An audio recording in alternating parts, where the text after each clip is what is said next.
சேர்ப்பது எழுத்தா பேச்சா? எழுத்துங்கிற அணியிலிருந்து பேசுகிறேன். உலகத்திலேயே பார்த்தீங்கன்னா வரலாற்று அறிஞர்களால் போற்றப்படுவது நம்ம தமிழ் மொழி.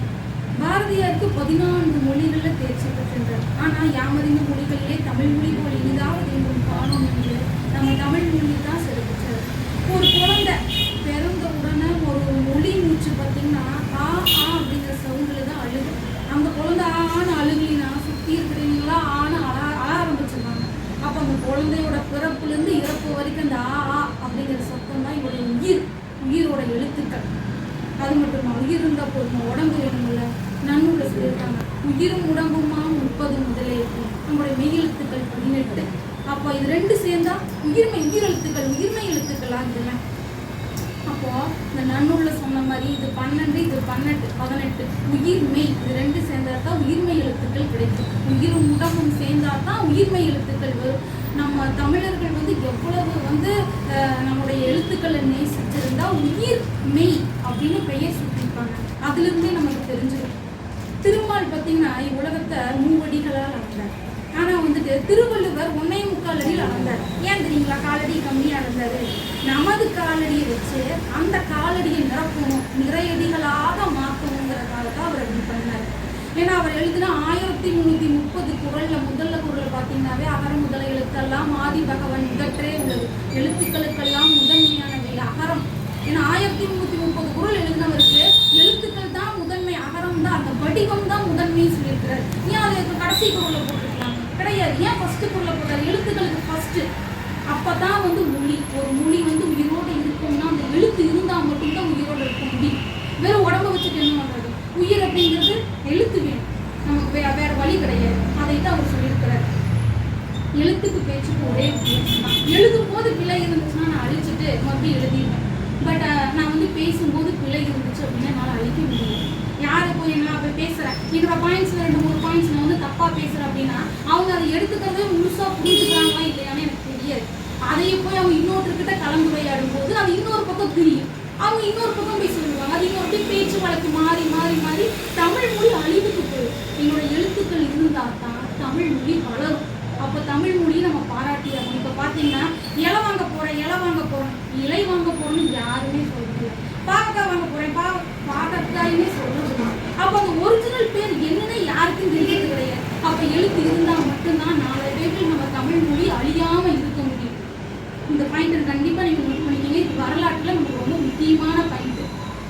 செய்தி, ஒரு சின்ன செய்தி. மதுரையில் பார்த்தீங்கன்னா ஒரு துணி கடையில் ஒரு மதுரை மீனாட்சி அம்மன் கோவிலுடைய முன்மாதிரி படம் வச்சுருக்காங்க. அதில் என்ன வாசகம் எழுதியிருக்காங்க அப்படின்னா, தொடாமல் பார்த்ததற்கு நன்றின்னு எழுதியிருக்காங்க.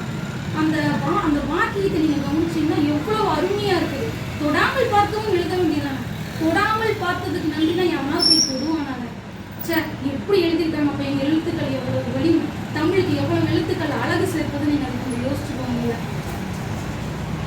அப்புறம் திருக்குறள் பார்த்தீங்கன்னா, திருக்குறளை தந்த தமிழன் நமக்கு வள்ளுவர். அவர் நம்மளுடைய புகழை மேலேயே கொண்டு போயிட்டார். அவன் மாதிரி ஒரு வள்ளுவன் திருவள்ளுவர் நமக்கு கிடைக்க மாட்டார். இந்த புலவர் கிடைக்க மாட்டார். ஆனால் அவர் வழியில் வந்தவங்க 1000 கவிஞர்கள், எழுத்தாளர்கள், புலவர்கள்லாம் எழுதிட்டே தான் இருக்கிறாங்க. ஆனால் அது எதுக்கு யூஸ் ஆகும்? எதிர்கால குட்டி குழந்தைகளுக்குலாம் யூஸ் ஆகும். அவங்க எடுத்து படிப்பாங்க.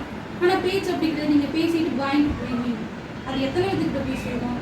ஒரு ஆய்வு, ஒரு மேலே ஒரு ஆய்வு என்னன்னா, ஒரு ஊரில் ஒரு நூலகம் திறக்கப்படும் பொழுது ஒரு சிறைச்சாலையுடைய கதவு தாளிடப்படுகிறது.